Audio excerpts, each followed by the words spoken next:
duuti kee biyya guutuu raase yaa jabaa duuti kee biyya guutuu raase yaa kanniisa kiyya haqaaluu hundeessaa si'i qaalii sanqalatan nu keessaa akka ati ittiin kenne waan hawwite kamuu akka ati deebitee nu argine lamuu gaafa billaan diinaa gichutti si kute gaafa risaan diinaa nu keessaa si kute akka oromootti hurrii gaddaa buute akka lubbuu keetiif lubbuu meeqa duute hin dhageenne malee odoo dhageetteeti odoo waan nu taane arguu dandeetteeti gaafa du'e kee du'e sabni ittiin boontu baga saba kanaaf du'e jechuu hin ooltu.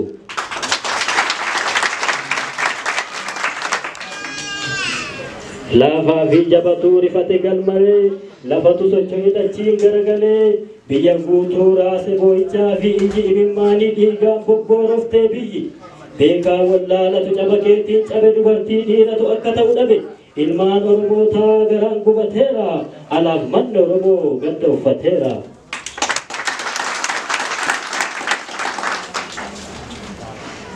Kaabaa kibbaa bahee dachii golgoleessee kaabaa fi kibbatti ibidda bobeessee biyya tuuraafame gaaraa tulluun daaqee aariin ummataa sun biyya guutuu laaqee garuu waan nu taane ati ja'aan hin garre kan du'a kee jibbeef kan gammadee sirbe ati addaan hin barre haceen sodaa malee diina afoo dhaabbatu dhiirri sodaa cabsee diinatti dhaaddatu otoo jirre jedhuu maaf jiratti cabe otoo hin jiraatin maaliif jiruu dhabe.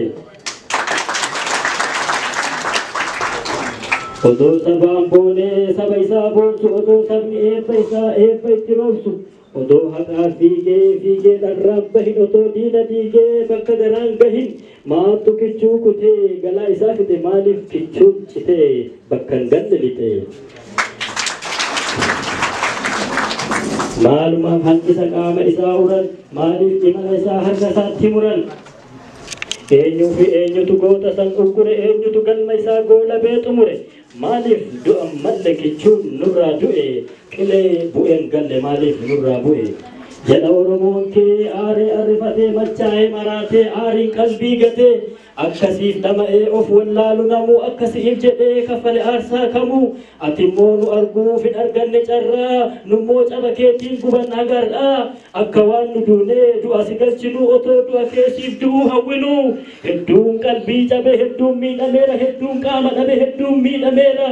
manni oromoo hundi mana gaddaa ta'ee namni oromoo hundi gaddaan bara ba'ee qalbiin ilmaan biyyaa yaadaan cinqameera dachiin oromiyaa dhiigaan dhiqameera.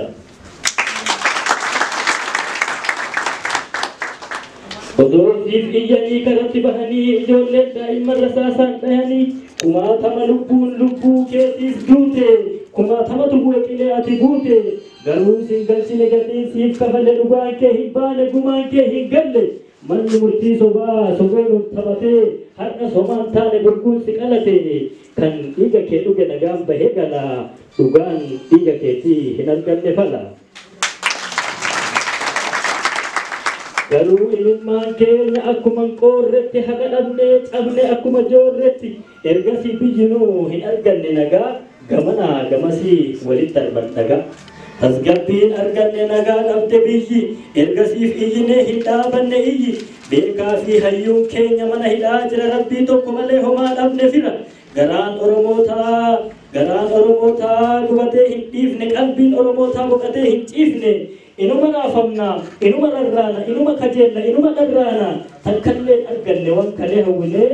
madaan dhuma dheessan har'allee fayyine.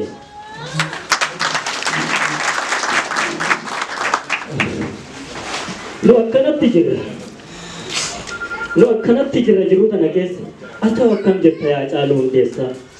Natti himi yaa hacee siin jedha sabni kee bakki ati jirtu sun siif ta'ee galmi kee.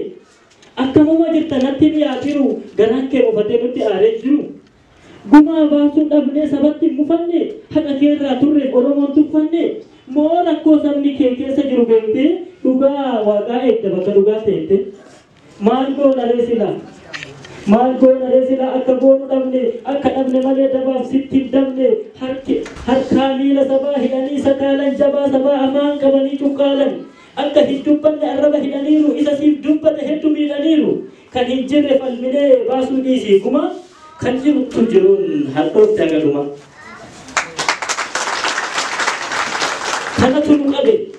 kanatu nu qabe kanan nu rakkise malee dhugaan dhiiga keetii silaa qaata galee ta'us Oromoon keessin daganne takka jaalala siif qabu hin sochoofne bakka haqaa fi maqaa kee harkatti qabatee maqaa kee alaaf mana maxxanfatee onnee fi sammutti suuraa kan kee baata akkum jirsantu si'iif dur salaata si galchuu dhabullee boolla sirraa malee takkaa sin daganne Oromoon sin ganne tutturus bubbulus dhugaan kee ni ga'a tutturus bubbulus gumaan kee ni ba'a jedhee abdii rabbii isaa abdachuun ala siifis ofiifis Oromoon har'an qabu fala. Yaa korma nyaarri kee alagaa naasisu yaa goota waan fedhe waan jedheen taasisu of biraa si dhabnee hedduu yaaddofneerra gumaa baasuu dhabneef lu'uu qaanofneerra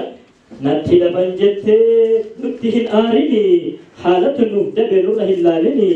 akkuma galeessaa naaf beekii naaf nahii sagalee ummataa rabbi biraan gahi dhugaa Oromoo geessi mana waaqaatitti haqa Oromoo labsi lafa haqaatitti gumaa fi dhugaan kee rabbutti haa laalu gumaa kee nuuf galchee rabbi nu haa yaadu qooda rabbii keessa boqadhu haa caalu galatooma.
Surre jilbaran te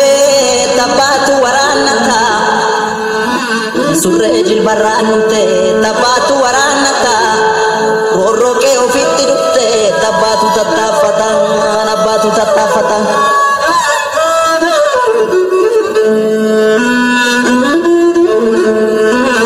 Yo yartu namanya arte mansata nilalu ngarado watu malek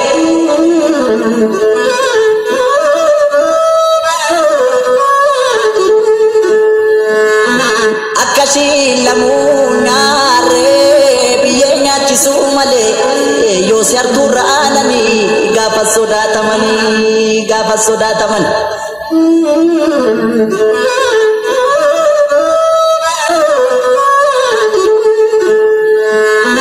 Randa gama motobin baji bakak sukoti Randa gama motobin baji bakak sukoti Shirayar tundan nabe eke godanu koti Shiriyo nugamote yo aro marte male yo tiko turte male baye dakalanjira nuga barbacan jorang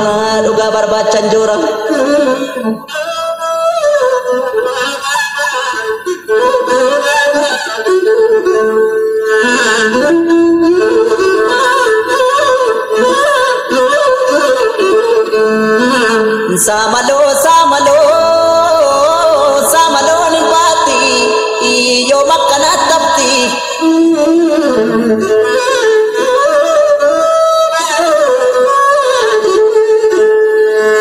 Shirri daban tatamte jarsa bulen furakti oda jalatti kamti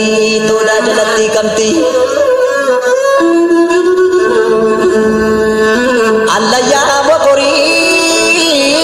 danganya margau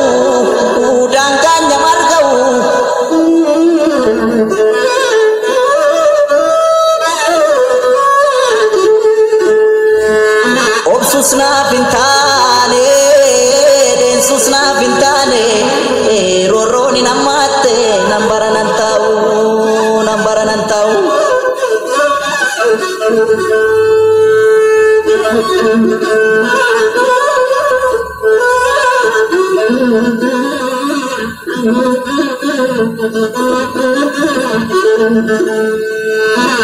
surre jilbaran te tapatu waranata surre jilbaran te tapatu waranata roro ke ofitti dutte tapatu tatafatan nabatu tatafatan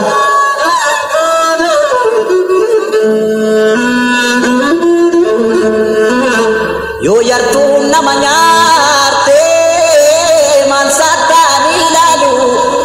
narado watu male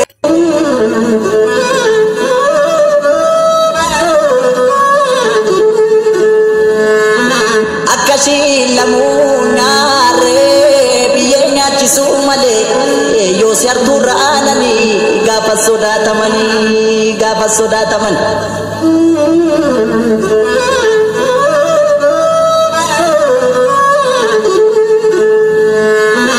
randa gama motobin baji bakak sukoti randa gama motobin baji bakak sukoti shirayar tundan tabe eke godanu koti shiriyo nugamote yo aro marte male yo tikko turte male bae dagalanjira duga barbacan jorang